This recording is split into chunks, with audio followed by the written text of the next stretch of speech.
त्याच्यातले माझा स्टॉल लावून तुम्हाला फोटो दाखवला मी स्टॉलचा.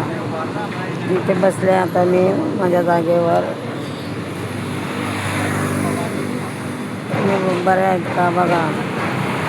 मी घरी आहे. मला बाहेर 2 वेळेला आलं का बरं वाटतं. मग मी येऊन बसते दुकानावर. आता 9:30ला आले. 11, 11:30, 12ला जाईन.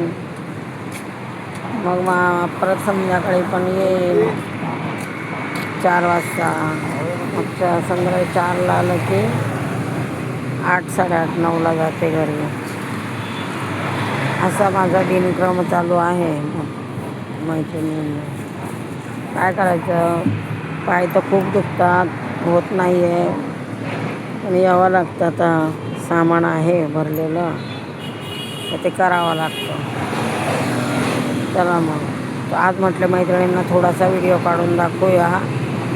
आवडला तर मला लाईक करा, शेअर करा, सबस्क्राईब करा, घंटीचं बटन दाबायला विसरू नका. चला मग.